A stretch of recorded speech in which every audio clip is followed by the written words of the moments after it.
जगतर नाथ जगन्नाथंकर पदारविंदरे मोर भक्तिपूत प्रणाम।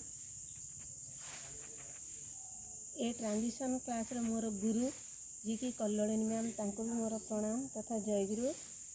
आउ यही क्लास को जहाँ माध्यम रे मु आसी सी होचनी मो माँ तांको मध्य मोर जयगुरु।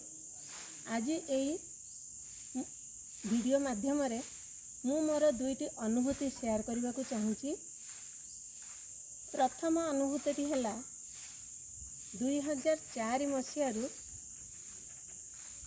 मोर तंटी पड़ी रोला।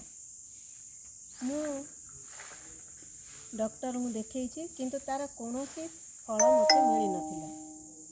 तापरे मुझे ट्रांजिशन क्लास कला दिन ठारू 2024 मसीहा डिसेम्बर मु स्टार्ट करी। से दिन ठारू मोर तंटी आज पर्यंत भल अच्छी। मु कथा कहला बेले मत बहुत कष्ट होतिला किंतु क्लास करिवा पर ठारू मोर तंटी संपूर्ण भल। द्वितीय अनुभूति है जहाँ को के कहते फ्रोजन शोल्डर। मोर बाम हाथटी टोटाल ऊपर को उठे हो नथिला। मैडम मध्य जानिचंती।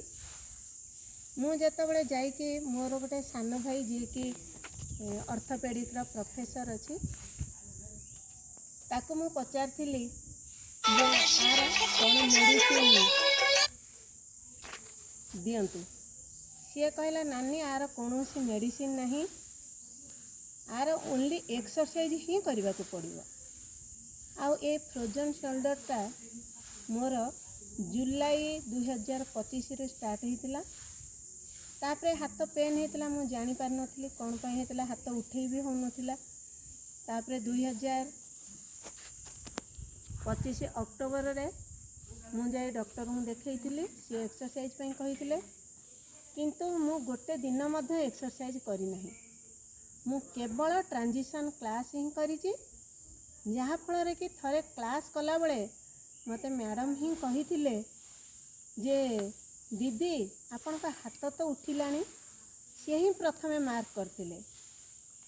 आउ तापरे सतकु सत मु ए जनवरी मासरो क्लास स्टार्ट जो क्लास कला परे मु जानी पारिली जे मो हाथ वर्तमान 95% हाथ मु ऊपर को टेकी पारी। जहाँ कि टोटाल हाथ एतिकी मध्य मोर उठु नथिला। आउ ऊपर को उठिबा तो दूरर कथा। ले ट्रांजिशन द्वारा ही मु मोर ए फ्रोजन शोल्डर रु मुक्ति पाइछि। तेणु मोर दुईटी अनुभूति मु आपण मानक सहित शेयर कली। जय जगन्नाथ। धन्यवाद। रहुछि। नमस्ते।